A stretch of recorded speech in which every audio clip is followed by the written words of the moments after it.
Udah.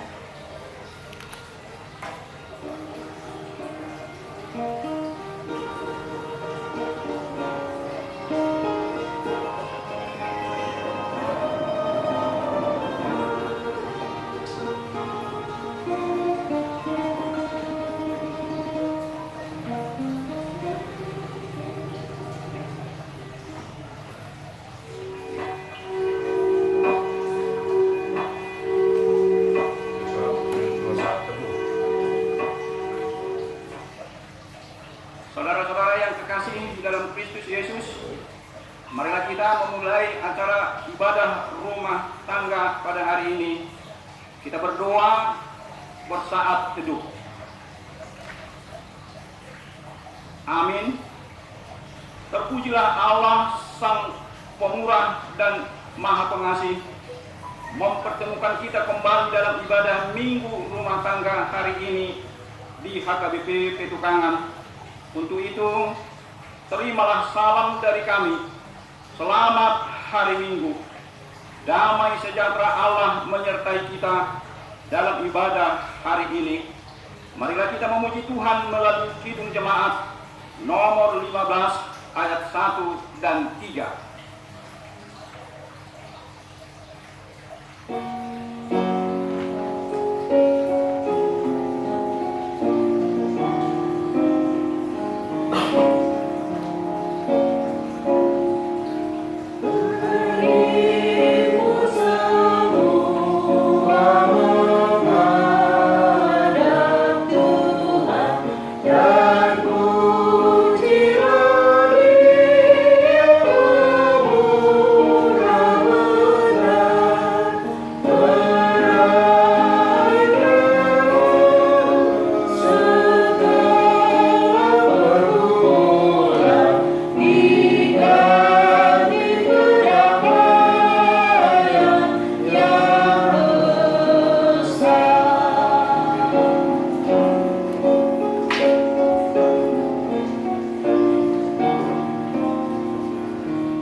Di dalam nama Allah Bapa dan nama anaknya Tuhan Yesus Kristus dan nama Roh Kudus yang menciptakan langit dan bumi. Amin. Kasihanilah aku ya Tuhan, sebab aku merasa sesak karena sakit hati mengidaplah mataku, meranalah jiwa dan tubuhku. Tetapi kepadamu aku percaya ya Tuhan. Aku berkata, Engkaulah Allahku, masa hidupku ada dalam tangan-Mu. Lepaskanlah aku dari tangan musuh-musuhku dan orang-orang yang mengejar aku. Tuhan, janganlah biarkan aku mendapat malu, sebab aku berseru kepadamu. Luputkanlah aku oleh karena keadilan-Mu. Haleluya.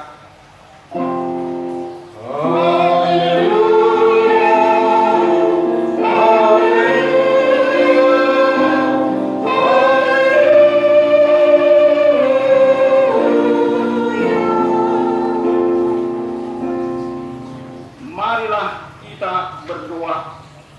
Ya Bapa kami yang di sorga, Engkau telah mengutus anak-Mu Tuhan Yesus Kristus ke dunia ini untuk membinasakan iblis.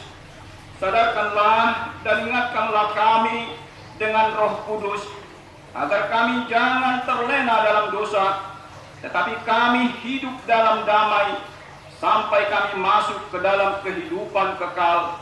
Karena Yesus Kristus Tuhan kami. Amin.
dosa kita, kita berdoa. Ya Tuhan Allah, Bapa Tuhan kami Yesus Kristus, Engkaulah Allah yang Maha Kuasa, pencipta segala sesuatu. Engkau adalah adil menghakimi semua orang. Kami datang ke hadapan-Mu, mengaku segala dosa kami yang kami lakukan karena nafsu keinginan duniawi yang selalu mempengaruhi kami. Kami patut mendapat murka Tuhan akibat dosa kami itu. Tetapi Engkau adalah Tuhan pengasih dan penyayang. Kasihanilah kami, ampunilah segala dosa-dosa dan kesalahan kami. Di dalam anak-Mu, Tuhan Yesus Kristus, karuniakanlah kami Roh Kudus, agar kami setia mengikuti Engkau di dalam kebenaran dan kekudusan, dan memperoleh hidup yang kekal yang Tuhan janjikan bagi setiap orang yang percaya kepada anak-Mu, Yesus Kristus dan Juru Selamat kami. Amin.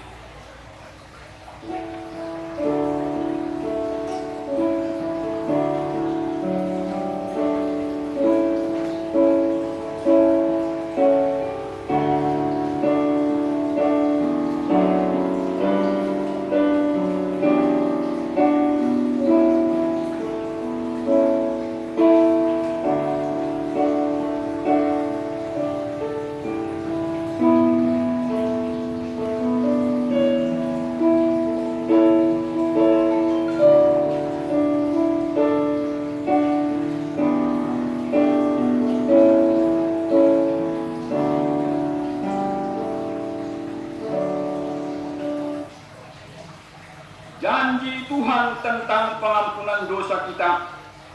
Dia yang tidak mengenal dosa telah dibuatnya menjadi dosa karena kita, supaya dalam Dia kita dibenarkan oleh Allah. Kemuliaan bagi Allah di tempat yang maha tinggi. Amin.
Firman Tuhan bacaan kita pada hari Minggu ini tertulis dalam Yesaya pasal 52 ayat 7 sampai dengan 12.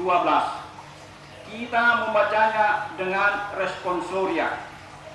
Betapa indahnya kelihatan dari puncak bukit-bukit kedatangan pembawa berita yang mengabarkan berita damai dan memberitakan kabar baik, yang mengabarkan berita selamat dan berkata kepada Sion, Allahmu itu Raja.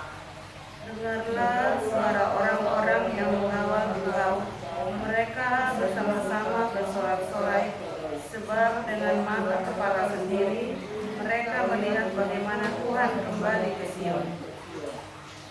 Bergembiralah, bersorak-sorailah bersama-sama, hai reruntuhan Yerusalem, sebab Tuhan telah menghibur umatnya, telah menebus Yerusalem.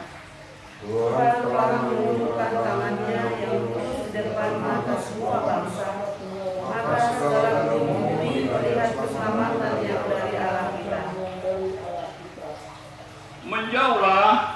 Menjauhlah, keluarlah dari sana, janganlah engkau kena kepada yang najis, keluarlah dari tengah-tengahnya, sucikanlah dirimu, hai orang-orang yang mengangkat perkakas rumah Tuhan. Sungguh, kamu tidak akan buru-buru keluar dan tidak akan lari-lari berjalan, sebab Tuhan akan berjalan di depanmu, dan Allah Israel akan menjadi penutup barisanmu. Demikian firman Tuhan. Berbahagialah orang yang mendengarkan firman Tuhan serta memeliharanya. Amin.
Marilah kita mengaku iman percaya kita sebagaimana teman-teman seiman di seluruh dunia.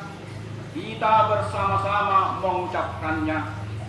Aku percaya kepada Allah, Bapa yang Maha Kuasa, Hari langit dan bumi.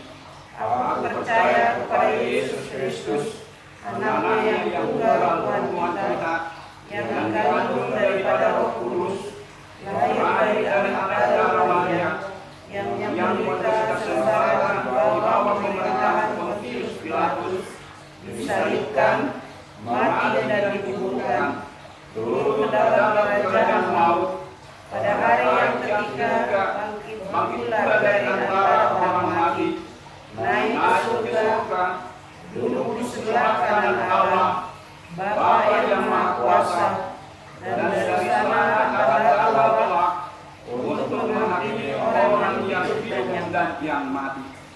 Aku percaya pada Roh Kudus dan adanya satu gereja yang kudus, persekutuan orang kudus, pengampunan dosa, kebangkitan dari daging, dan kehidupan yang kekal. Amin.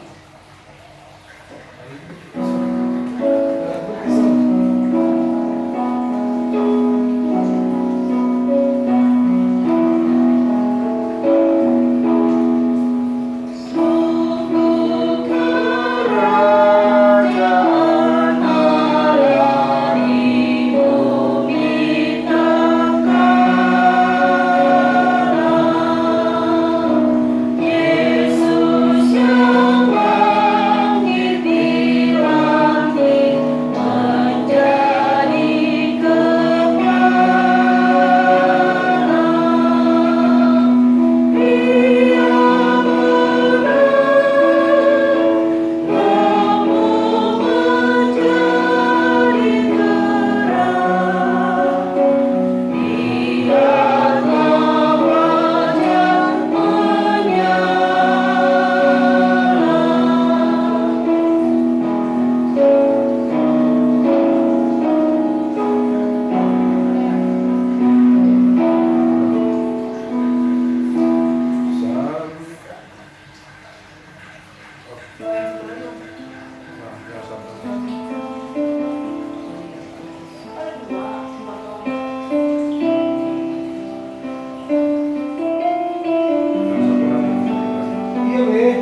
benar.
Damai sejahtera Allah yang melampaui segala akal, kiranya menyertai hati dan pikiran saudara-saudara di dalam Kristus Yesus Tuhan kita.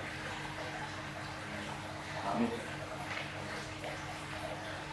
Jemaat yang dipelihara dan dikasihi oleh Tuhan, firman Tuhan, kabar sukacita, kabar gembira bagi kita pada minggu ini, Minggu Palmarum, minggu terakhir di perayaan peringatan Roh Kristus, di mana kita akan memasuki hari-hari yang khusus dan spesial, yaitu hari-hari yang kudus.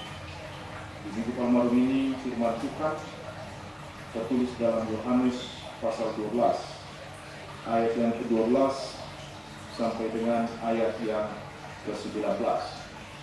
Demikian tertulis dalam Injil Yohanes.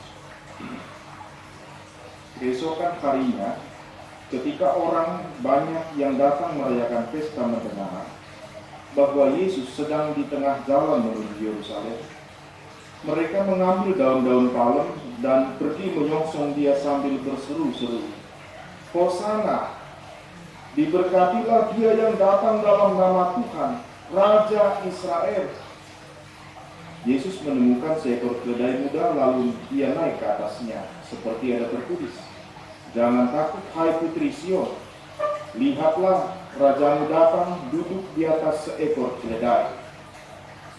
Mula-mula murid-murid Yesus tidak mengerti akan hal itu, tetapi sesudah Yesus dimuliakan, teringatlah mereka bahwa nas itu mengenai dia dan bahwa mereka telah melakukannya juga untuk dia.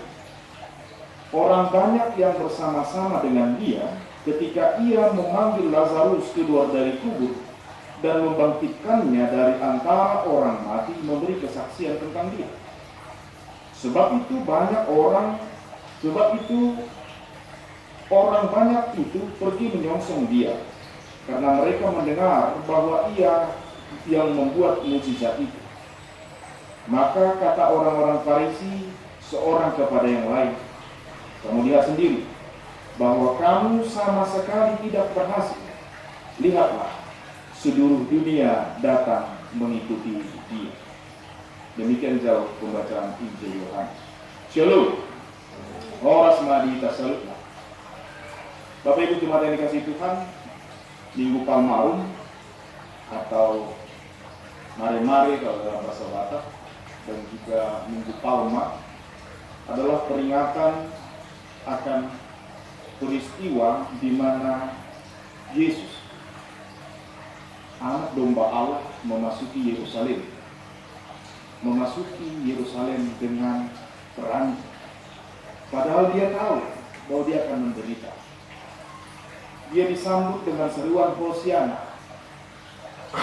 Ada suatu nuansa di mana orang-orang percaya bahwa Yesus akan membawa kebebasan bagi Israel saat itu.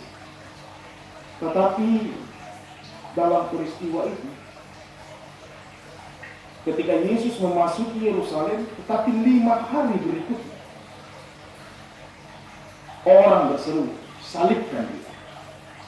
5 hari setelah penyambutan yang luar biasa, Ketika orang berseru, Hosiana, dimuliakanlah, diberkatilah orang yang datang dalam nama Tuhan. Tetapi 5 hari berikutnya, kegilaan terjadi. Salibkan dia. Tuhan kasih Tuhan, minggu Palmaru ini mau mengajak kita bagaimana kita menyambut keselamatan. Menyambut Yesus yang mendatangkan keselamatan. Seruan Hosiana yang berarti Tuhan selamatkanlah, selamatkanlah aku. Seruan ini berisi permohonan supaya Tuhan segera melakukan tindakan penyelamatan. Tetapi mari kita lihat dalil nas ini. Mengapa setelah 5 hari penyambutan itu penyaliban itu terjadi? Apa persoalannya? Masalahnya di mana? Mengapa orang yang disambut itu setelah dianggap sebagai raja, datang sebagai raja, tetapi 5 hari berikut orang berseru seperti seorang penjahat yang harus dibunuh? Saya kasih Tuhan di sini apa soal? Bagaimana kita menyambut keselamatan itu? Menyambut tindakan pertolongan Tuhan, menyambut kasih Tuhan dan kebaikan Tuhan dalam hidup kita. Dari minggu Palmaru ini mau mengajak kita supaya jangan salah ambil sikap. Tuhan tahu untuk menyelamatkan kita karena kasih-Nya dan kebesaran-Nya, karena kemurahan-Nya, karena kepedulian-Nya kepada orang lemah dan berdosa. Mari kita lihat ada ciri-ciri orang di sini. Yang pertama, ada orang-orang yang begitu bersemangat, excited, menyambut Yesus, menyambut dengan luar biasa. Mereka ambil daun, mereka mengatakan Hosiana, Hosiana sambil menggerak-gerakkan daun palem itu. Lalu ada orang yang ikut-ikutan saja untuk menyambut. Karena apa? Karena orang-orang yang melihat atau menyaksikan atau yang mendengar tahu perbuatan Tuhan Yesus yang memanggil Lazarus keluar dari kubur. Ketika mendengar itu mereka yang ikut-ikutan. Inilah mungkin orang yang bisa menyelamatkan kita, membebaskan kita dari Roma, dari penjajahan Romawi. Tetapi di sisi yang lain ada yang cuek mungkin. Merdus masjid, sama aja. Mau siapa yang lewat, mau siapa yang datang, bodoh amat. Merdus di. Ini orang pandang rata tuh cuek sama sekali, apatis. Tetapi ada juga orang yang menjadi panik, gawat. Wah, penyambutan ini seperti menyambut raja. Bahaya kita. Kita bakal kehilangan semua. Orang Roma lihat, kita kelihatan kehilangan jabatan. Karena apa?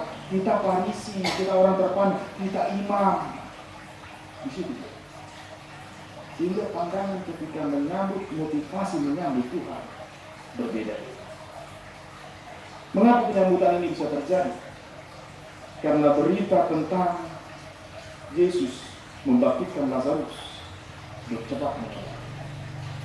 Nah, saudara yang kasih Tuhan, di sini persoalan yang kita lihat, bahwa sesungguhnya tidak ada yang bisa menghambat rencana Tuhan. Keselamatan dari Tuhan pasti akan terlaksana. Tidak ada yang bisa menghambat. Kabar gembira berarti Allah penyelamat datang untuk menyelamatkan. Itu kabar gembira. Tetapi bagaimana kita menyambut itu supaya karya Tuhan yang besar itu, yang mau membebaskan kita, menyelamatkan kita, kita punya, kita ambil maknanya, atau kita bersikap supaya kita menjadi bagian dari keselamatan. Di situ. Banyak orang menjadi gagal hanya karena ikut-ikutan saja. Banyak orang menjadi gagal karena panik, takut kehilangan ini itu. Atau takut melihat keadaan, oh ini bahaya buat kita. Atau saking bersemangatnya membuat kekacauan. Soalnya kasih Tuhan, apa pentingnya sikap itu? Supaya kita memperoleh anugerah dan kita bisa bersyukur. Saat kalau kita bayangkan untuk karya penyelamatan. Andai kata kita lihat perusahaan, ada suatu perusahaan yang mau bangkrut, pasti semua pusing. Komisaris, pemegang saham pasti berkata, kita panggil manajer baru. Kita harapkan siapa sih manajer yang bisa menyelamatkan perusahaan kita ini biar gak bangkrut. Kita panggil. Kita kasih dia tugas. Ini kerjanya. Laksanakan. Terserah bagaimana dia mau. Nah, persoalannya gitu. Kalau manajer itu sendiri yang kerja, orang yang di bawahnya atau pegawai tidak bekerja menurut arahan manajer, apakah perusahaan bisa diselamatkan? Itu sih. Tidak.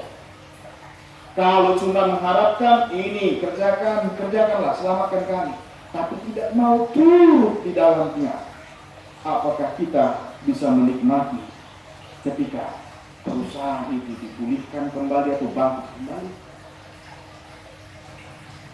Tentu tidak. Artinya turun. Yang kedua, kalau ada orang yang mau tenggelam, yang tidak bisa berenang atau mau tenggelam dalam air, ini menyelamatkan orang yang mau tenggelam ini agak susah. Kenapa? Kalau dalam keadaan panik, orang yang mau tenggelam ini pasti yang menyelamatkan harus tahu kapan harus mengangkat dia dari air. Tunggu lemas dulu kan, ya kan? Kenapa? Karena ketika panik, dia bisa menyeret siapapun yang mau menyelamatkan ke dalam air dan menjadi tenggelam tersebut. Ketika situasi menjadi sulit, panik itu, kalau orang panik, dia tidak akan tahu ini orang datang menyelamatkan atau tidak. Itu. Artinya, mari kita lihat karya penyelamatan Tuhan. Kalau kita ambil sikap yang tidak betul, panikkah, ketakutan, kita tidak dapat peroleh apa-apa dari situ. Kedatangan Yesus memasuki Yerusalem, anak domba itu yang datang itu tidak ada gunanya bagi kita. Atau mungkin karena betapa bersemangatnya, orang kadang tidak sadar bahwa excited begitu bisa membuat celaka. Contohnya,